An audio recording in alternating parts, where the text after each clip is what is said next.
আমি নিজে শারীরিকভাবে একটু অসুস্থ, তারপরেও পূর্ব নির্ধারিত যেহেতু আপনারা আমাকে বলেছিলেন আসার জন্য, সেজন্য আমি এসেছি। কিন্তু লেটে এসেছি, কারণ আমি নিজে শারীরিকভাবে একটু অসুস্থ। আজকে এইখানে যে বিষয়ে বাংলাদেশ শ্রমিক অধিকার পরিষদ উত্থাপন করেছে 3 দফা দাবি। আপনার ব্যাটারি চালিত সকল রিক্সাকে সরকারি প্রতিষ্ঠান কর্তৃক নিবন্ধিত করা, এটা তো ইলিগাল কোনো দাবি করে নাই। 2 নম্বর দাবি, সকল সিটি কর্পোরেশন এলাকার মেইন রোডে রিক্সার জন্য উভয় পাশে আলাদা লেন তৈরি করতে হবে। এটা কিন্তু বিভিন্ন বুদ্ধিজীবীরা, আপনার যারা সড়ক নিরাপত্তায় কাজ করে, তারা কিন্তু অসংখ্যবার বলেছে যে আপনার এই ঢাকা শহরের মানুষ রিক্সা ছাড়া অচল। তাদেরকে আপনার এই একটা রিক্সা চালানোর জন্য আলাদা লেন তৈরি করে দিতে হবে। 3 নম্বর বলছে যে প্রশাসনিক ও রাজনৈতিক সিন্ডিকেটের সকল হয়রানি বাণিজ্য প্রভাব স্থায়ীভাবে বন্ধ করতে হবে। আপনারা জানেন যে শ্রমিক রাজনীতি নিয়ে চরম মাত্রার একটা ধান্দাবাজি করে রাজনৈতিক দলগুলো।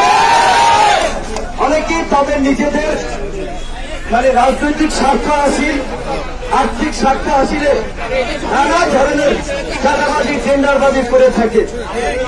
আমি একটা কথা বলে আমার সচক্ষে আমি জানি, জগন্নাথ বিশ্ববিদ্যালয়ের সামনে বাসগুলো রাখা হয়।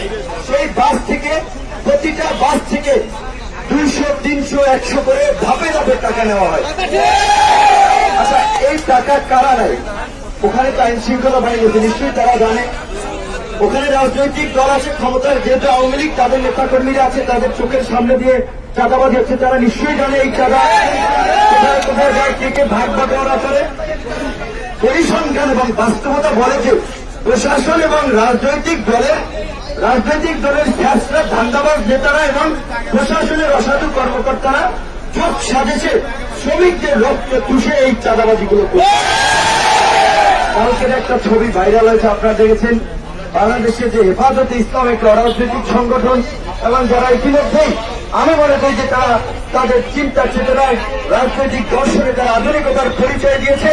গতকালকে তারা ফ্রান্সে যে আমাদের প্রিয় নবী হযরত মুহাম্মদ সাল্লাল্লাহু আলাইহি ওয়াসাল্লামকে ব্যঙ্গোক্তি করে যে কার্টুন প্রকাশ করেছিল, তার প্রতিবাদে একটা বিক্ষোভ করেছিল। ফ্রান্স দূতাবাস ঘেরাও কর্মসূচি করেছিল।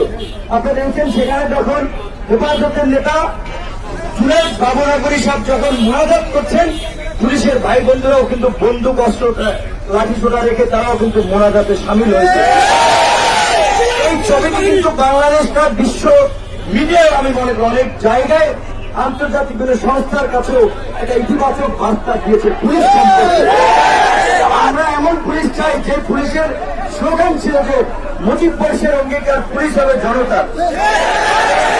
পুলিশ আইন শৃঙ্খলা বাহিনীর কাজে নিয়োজিত, জনগণের সেবায় নিয়োজিত। তো আমরা তো এমন পুলিশ চাই, কিন্তু পুলিশের আচরণ কেন কখনো কখনো উগ্র হবে, কখনো কখনো ছাত্রলীগ, যুবলীগ, ক্ষমতাসীন দলের গুন্ডাদের মতো। আমরা এখানে একটা মিছিল করেছি বা একটা প্রোগ্রাম করা হচ্ছে, তারা এসে বলেছে যে রাস্তাটা যেন আমরা একটু চলার জন্য স্পেস করে দেই। আমি আপনাদেরকে অনুরোধ করেছি যে আপনারা রাস্তাটা চলার জন্য একটু স্পেস করে দেবেন, পিছিয়ে এসে দাঁড়ান, সোজাভাবে লাইন প্রয়োজন হাইকোর্ট পর্যন্ত লম্বা করেন। এইটা পুলিশ আপনাকে বলেছে, অনুরোধ করেছে, আপনার করতে হবে। কিন্তু তারপরে আমি বলবো যে এই যে পুলিশ ভাইরা এটা ব্যানারটা সোজাভাবে দাঁড় করাতে পারে নাই, এই 5 ফুট 4 ফুটের একটা ব্যানার, এখানে আপনারা 3-4 জন এসে দাঁড়িয়েছেন, এটা তো দৃষ্টিকটু এবং এটা তো উচিত না। সেটা আপনারা যদি ভেবে থাকেন যে আপনাদের হাতে লাঠি আছে, সরকারি বন্দুক আছে, জনগণের উপরে চালাবেন, আপনারা 5টা দিতে যাবেন, জনগণ 3টা 2টা হলেও দিতে পারবে।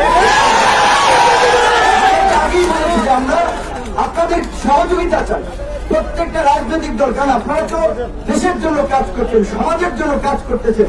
আপনারা শ্রমিকের হয়ে কাজ করবেন, শ্রমিককে সহযোগিতা করবেন, রাজনীতিবিদদের সহযোগিতা করবেন, সকলকে সহযোগিতা করবেন। আপনাদের সাথে তো আমাদের কোনো বৈপরীত্য থাকার কথা নয়। কাজী পুলিশ ভাইদের প্রতি অনুরোধ থাকবে যে আজকে আমি দাঁড়িয়েছি, শুধু আমি নয়, এই প্রেস ক্লাব একটা প্রতিবাদী চত্বর হিসেবে মানুষের কাছে পরিচিত। নির্যাতিত, নিপীড়িত মানুষের প্রতিবাদের একটা জায়গায় এই প্রেস ক্লাব। আমরা জানি আপনাদের প্রতি সরকারের চাপ থাকে, নির্দেশ থাকে কখনো কাউকে দাঁড়াতে না দেওয়া, লাঠিচার্জ করে উঠিয়ে দেওয়া। কিন্তু আমি আপনার কাছে একটা প্রশ্ন করতে চাই, আপনি লাঠিচার্জ করার আগে, কারো গায়ে হাত তোলার আগে একবার আপনার বিবেককে প্রশ্ন করবেন যে আপনি যেটা করতেছেন এটি কি আপনার দায়িত্ব কর্তব্য কিনা। যদি আপনার বিবেক বলে যে আজকে এই মিছিলে বা এখানে যারা অনশন করতেছে, অবস্থান করতেছে, তাদেরকে লাঠি পেটা করে উঠিয়ে দেওয়াটা আপনার বিবেক সায় দেয়, আমি বলবো আপনি তাহলে চালিয়ে যান। যদি আপনার বিবেক সায় দেয়, বিবেক সায় দেয়, তাহলে বলবো আপনার বিবেক নষ্ট হয়ে গেছে, আপনার বিবেক বিক্রি হয়ে গেছে। আমরা বিভিন্ন সময়ে ভারতের সীমান্ত হত্যা, আমরা ভারতের আগ্রাসন নিয়ে কথা বলে থাকি। আবার আমরা এটা তো সবসময় বলি যে বাংলাদেশের নিকটতম প্রতিবেশী হচ্ছে ভারত, বাংলাদেশের 3 দিকে বেষ্টিত ভারত। কাজে ভারতের সাথে তো আমাদের একটা সুসম্পর্ক দরকার, দেশের স্বার্থেই। কিন্তু আমরা তো বারবার একটা কথা বলেছি যে বাংলাদেশের স্বাধীনতা সার্বভৌমত্বকে হুমকির মুখে ফেলে ভারতীয় দাদাগিরি দেশে মেনে নেওয়া হবে না। আমরা তো স্পষ্ট ভাষায় বলেছি সীমান্ত হত্যাকাণ্ড মেনে নেওয়া যাবে না। বাংলাদেশের ভারতীয় নতুন হাইকমিশনার তিনি বলেছেন বাংলাদেশের সাথে তারা সম্পর্ক সুদৃঢ় করতে চায়।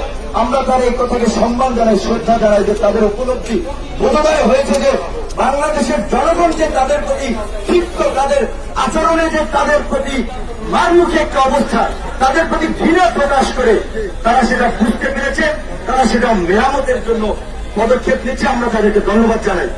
গত রবিবার মুর্শিদাবাদ জেলায় সম্ভবত 6 জন জেলে আপনার 6 জন 7 জন গিয়েছিল, কিন্তু তাদেরকে অক্ষত অবস্থায় বিএসএফ তারা ফেরত দিয়েছে। আমরা তাদেরকে ধন্যবাদ জানাই। আমরা তো এরকম একটা বন্ধুত্বপূর্ণ রাষ্ট্রই চাই প্রতিবেশী দেশ হিসেবে।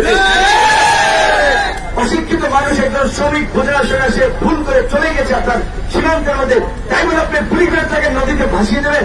তাই বলে আপনি গুলি করে তাকে আপনার কাঁটার তারের উপরে ঝুলিয়ে দিবেন? আমরা সরকারের এই নতজান পররাষ্ট্রনীতির সমালোচনা করেছি। আমরা এদেশের সরকারের সাথে ভারতীয় সরকারের অবৈধ চুক্তি, অনৈতিক কর্মকাণ্ডের সমালোচনা করি। ভারতের জনগণের সাথে এদেশের জনগণের যে আর্থিক সম্পর্ক, ভারতের জনগণের সাথে এদেশের জনগণের যে একটা হৃদ্যতার সম্পর্ক, সামাজিক সাংস্কৃতিক বৈচিত্র্যের সম্পর্ক, সেটি কিন্তু আমরা অস্বীকার করতে পারি না। আমরা বারবার বলি সরকারের পক্ষ থেকে বঙ্গবন্ধু যেটা বলেছিলেন যে নিজের দেশের স্বার্থ অক্ষুণ্ণ রেখে সকলের সাথে বন্ধুত্ব, কারোর সাথে বৈরিত নয়, সেই জন্য আমরা পররাষ্ট্রনীতি চাই। এবং আজকে এখানে রিক্সা শ্রমিক ভাই বোনেরা তারা অনেকের কাছেই তো গিয়েছে, কেউ তাদের পাশে দাঁড়ায়নি। টাকার পয়সায় ধান্দাবাজি অনেকেই খেয়েছে। এখানে যে 2টি রিসিপ্ট দিয়েছে লালবাগ ট্রাফিক জোনের, লালবাগ ইয়ে থেকে যে তারা যে টাকা নিয়েছে রিক্সা অবৈধ, তাহলে আপনারা এই যে টাকাটা নিলেন এটা কোন পক্ষে নেন? আপনারা তো বৈধ রিসিপ্ট দিয়েছেন। আমার কথা হচ্ছে এটা রিক্সা চলবে কি চলবে না এটা পুলিশ কিন্তু নির্ণয় করে দিতে পারবে না। এটা সরকার দিবে এবং সিটি কর্পোরেশন দিবে। পুলিশ ভাইদের অযথা দোষ দেওয়া লাভ নয়। আমরা সরকারের প্রতি আহ্বান জানাবো যে আজকে এই করোনাকালীন সময়ে 10 গুণ বেকারত্ব বেড়েছে। প্রায় 40% থেকে 60% আপ অ্যান্ড ডাউন হচ্ছে যে মানুষের জীবিকা বা জীবন নির্বাহের ব্যয় কমেছে, আয়ও কমেছে। শুধু জনগণের না, সরকারের তো ইনকাম কমেছে। সরকার যে চলবে, উন্নয়ন কর্মকাণ্ড করবে, সরকারের কিন্তু সেই রাজস্ব আদায়ও ঘাটতি হচ্ছে। রেমিটেন্সের কথা বলা হচ্ছে, প্রায় 40 বিলিয়ন রিজার্ভ রয়েছে। আমরা খুব প্রাউড ফিল করি, আন্তর্জাতিক সংস্থাগুলো আমাদেরকে লোন দিবে, ঠিক আছে দেখে, কিন্তু সেই রিজার্ভ কিন্তু ডে বাই ডে রিজার্ভ যারা জমা করত ব্যাংকে, তারা কিন্তু বিদেশ থেকে শ্রমবাজার সংকুচিত হওয়ায় দেশে চলে আসতেছে। তো তার মধ্যে আমাদের যে সরকার বা প্রশাসন তারা কি পদক্ষেপ নিচ্ছে? আজকে কুয়েতে আপনারা জানেন 70% মানুষ তারা বিদেশি কুয়েতে, তাদের সরকার সিদ্ধান্ত নিয়েছে 30% সেটা নামিয়ে আসবে। আমরা যদি সক্ষম হই, আমাদের কূটনৈতিক যদি শক্তিশালী হয়, তারা তাদেরকে একটা নেগোসিয়েশন করতে পারে যে তোমরা একটা মুসলিম দেশ, আমরা একটা মুসলিম দেশ, আমাদের একটা রাইজিং অর্থনীতির দেশ, জনবহুল দেশ, তোমরা যদি আমাদেরকে একটু সহযোগিতা করো, এটা আমার দেশের মানুষের জন্য ভালো হতে হয়। সেটা তো গায়ের জোরে হবে না, এটা সমঝোতা নেগোসিয়েশন করতে হবে। সেটা তো অবৈধ মানে ভাবে ক্ষমতায় থাকলে তো আন্তর্জাতিক শক্তিগুলো আপনাকে সমর্থন করবে না, সহযোগিতা করবে না। যে কারণে এই সরকার ক্ষমতা আসার পর থেকে মধ্যপ্রাচ্য থেকে বিভিন্ন দেশের শ্রমবাজার সংকুচিত হয়েছে। বাংলাদেশের শ্রমবাজার একসময় মধ্যপ্রাচ্য কিংবা বিভিন্ন দেশে যেভাবে একটা জায়গা দখল করেছিল, এখন আর সেটা নাই। আজকে ইউরোপীয় ইউনিয়ন বলেন, আমেরিকা, ইংল্যান্ড যাই বলেন, যে আন্তর্জাতিক যারা উন্নয়ন সহযোগিতারা বাংলাদেশের উন্নয়নের ভূমিকা রেখে থাকে, তারা কিন্তু বাংলাদেশে যে গণতান্ত্রিক স্পেস কমে যাচ্ছে, জনগণের উপরে, ভিন্ন মতের মানুষের উপরে বাক স্বাধীনতা হরণ করার জন্য নির্যাতন নিপীড়ন করা হচ্ছে, সেটি নিয়ে তারা উদ্বেগ প্রকাশ করেছে। আমি আজকে এখানে পুলিশের ভাইরা আছেন, আপনারা জানি আপনাদের উত্তর নেই। একটা কথা আপনার বিবেককে দিচ্ছি, যখন আমেরিকার আন্তর্জাতিক পলিসি নিয়ে কাজ করা ফরেন টিম, যখন আপনার সিনেটররা যখন পম্পেকে অর্থ মন্ত্রী এবং প্রতিরক্ষা মন্ত্রীকে যখন চিঠি লিখল, বাংলাদেশের র্যাব 401 জনকে গুম খুন করেছে, ইউরোপিয়ান ইউনিয়ন বা আমেরিকা যে গণতান্ত্রিক মূল্য, সেখান থেকে এই দুর্বৃত্তদের উপরে নিষেধাজ্ঞা জারি করা হোক।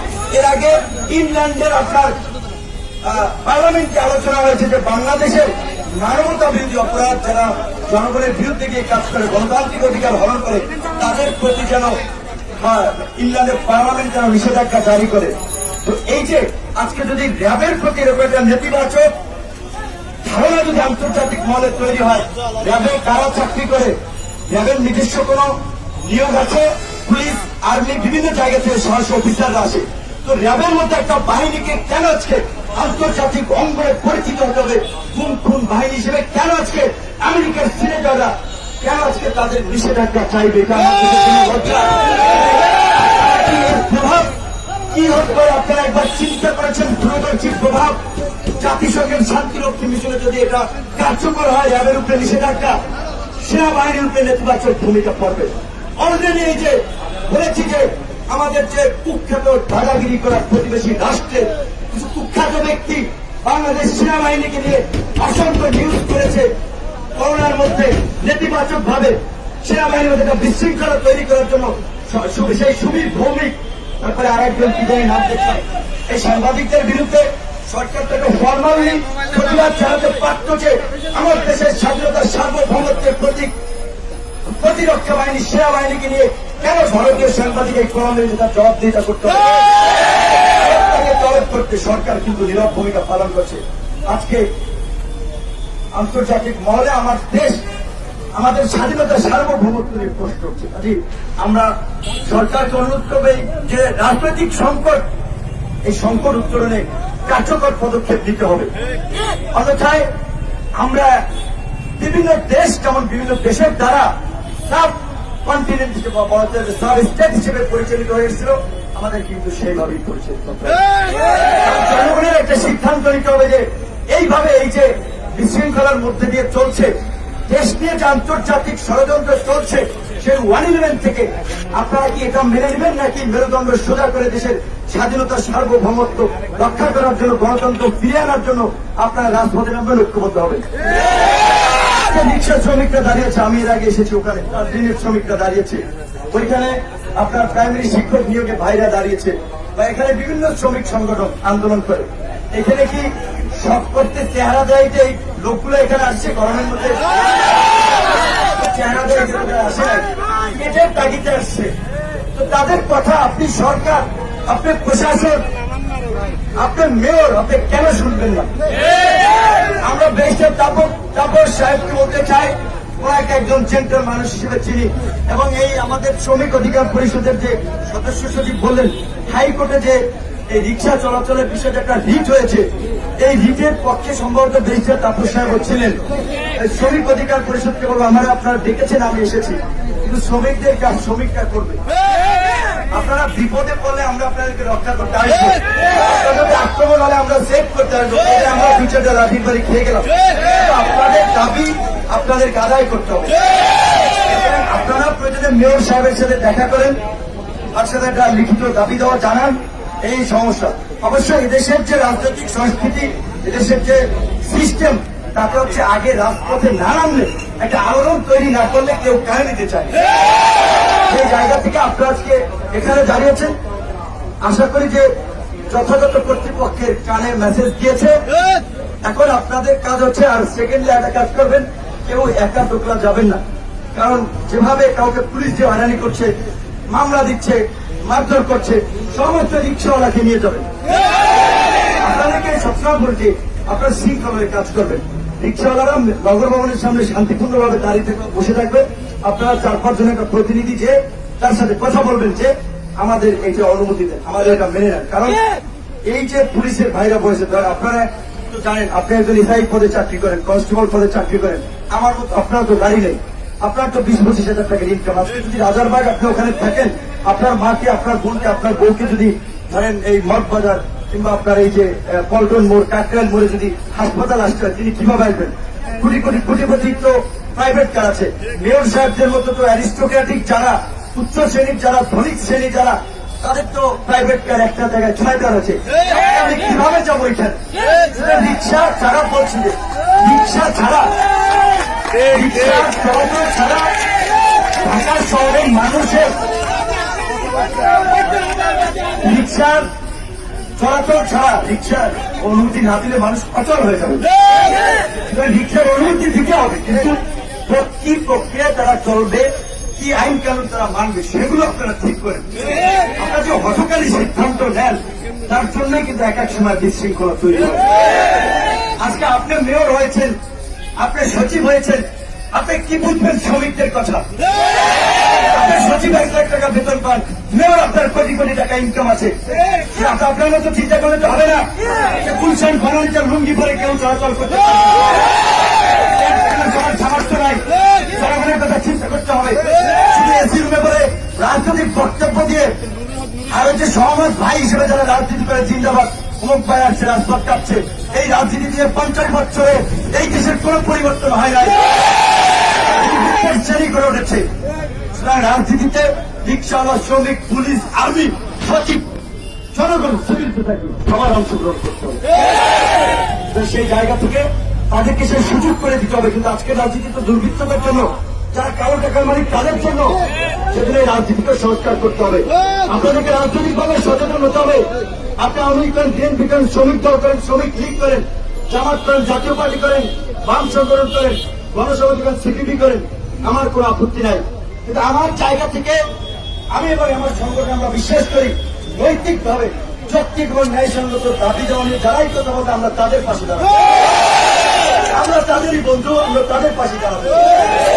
কি কথা বলছি সেটা মুখ্য বিষয় না। ওই দিনকে আপনারা যখন আপনাদের নিয়ে বসেছিলাম, আমি বলেছিলাম শ্রমিক দল রয়েছে, শ্রমিক লীগ রয়েছে, অন্যান্য অনেক সংগঠন রয়েছে। ওই সেই সংগঠনগুলোকে দেখছেন, কোন একটা শ্রমিকদের যৌক্তিক দাবিতে তারা প্রেস ক্লাবে দাঁড়িয়েছে? আওয়ামী লীগের সংগঠন শ্রমিক লীগ, তারা প্রধানমন্ত্রী একটা স্মারকলিপি দিয়েছে, মন্ত্রীর সাথে একটা কথা বলেছে, আর কথা বলেছে শ্রমিক লীগের নেতা, শ্রমিক নেতা, তার 5টা বাস, তার 3টা গার্মেন্টস ফ্যাক্টরি, তার ঢাকা শহরে 6-7টা প্লাট। ও কিসের শ্রমিক নেতা? ও তো শ্রমিকদের রক্ত চুষে ফ্ল্যাট করছে, বাড়ি করছে। ওই ধান্দাবাজদেরকে নেতা হিসেবে মানবেন না। নেতা আজকে আপনাদের আরিফ আব্দুল রহমানকে শ্রমিক অধিকার পরিষদে, কালকে যদি আরেকজন আসে, সাধারণ মানুষ যদি রিক্সাওয়ালা দাঁড়িয়ে আপনার পক্ষে ভোট ভয়ে, আপনি নির্যাতিত হলে আপনার পাশে দাঁড়ায়, আপনার তাকে নেতা মানবেন। আপনারা যদি ঐক্যবদ্ধ থাকেন, পৃথিবীর কোন শক্তি নাই আপনাদের সাথে অন্যায় করার, আপনাদেরকে জমিয়ে দেওয়ার।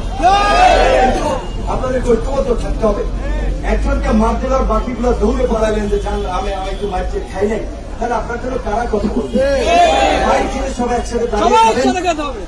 আর যদি ফিরে যান, দাবি দেওয়া আদায় না হয়, ব্যর্থ হন, হেফাজত যেমন বাঁচাইলে তাদের দাবিতে তারা আপোষ করে নাই, লাশ হয়েছে কিন্তু তারা আপোষ করে নাই।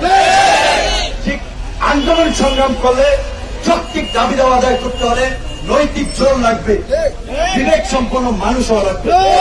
নেতা হতে গেলে সেই ধরনের কোয়ালিটি থাকতে হবে, সামনে থাকতে হবে সবসময় কর্মীদের। যারা আপনার পেছনে দাঁড়িয়ে আছে আজকে এই মানুষগুলো আপনাদের ভরসায় দাঁড়িয়েছে, আপনারা এক জায়গায় গেলেন 50,000 টাকার একটা বান্ডিল ধরাই দিল, আন্দোলন শেষ। এই ধরনের প্রতারণা করবেন না। এবং শ্রমিক ভাইদেরকে বলবে 1 জন 2 জন 3 জন যখন আপনারা তাদেরকে রিজেক্ট করবেন, রিফিউজ করবেন, তখন অল্টারনেটিভ নেতা দাঁড়িয়ে যাবে। কিন্তু ধান্দাবাজদেরকে আপনারা সময় দিবেন না, তাদের বিচার করবেন না। সর্বশেষ আমার বক্তব্য এখানে পুলিশ বাইরে আছেন, কোন মহল আছেন, আমার মধ্যে আপনারা প্রোগ্রাম করেছেন। আমার ব্যক্তিগত আজকে আপনারা প্রোগ্রাম এনে শেষ করতে পারেন, কালকে পরশু প্রয়োজনে রিক্সাওয়ালাদের নিয়েই যাবেন। আবার নগর ভবনে মেয়রের সাথে টাইম নেন, কারণ তিনি থাকেন কখন থাকেন না, করোনা পরিস্থিতির কারণে বেশি লোক যেতে দেবে না, আপনারা টাইম নেন। কিন্তু বলছি যে 4-5 জন ভিতরে গেল, বাকিরা সামনে থাকতে হবে। 5-6 জনকে হুমকি দাম দিয়ে খাবার চক্কর দিয়ে পাঠাই দেবে, এটা দেশের রাজনীতিতে বৈশিষ্ট্য। আপনারা আজকে প্রতিবাদ জানিয়েছেন, আপনারা আমরা কারোর সাথে ধাক্কাধাক্কি করেন। যদি প্রপার অথরিটি আপনাদের দাবি দেওয়া মানে আপনারা তাদেরকে ধন্যবাদ দেবেন। আর যদি না মানে পরবর্তী কর্মসূচির জন্য আবার রাজপথে নামবেন, আমি আপনাদের সাথে থাকবো। এবং আমার সংগঠন, আমার সাথে যারা রাজনীতি করে, ছাত্র যুবক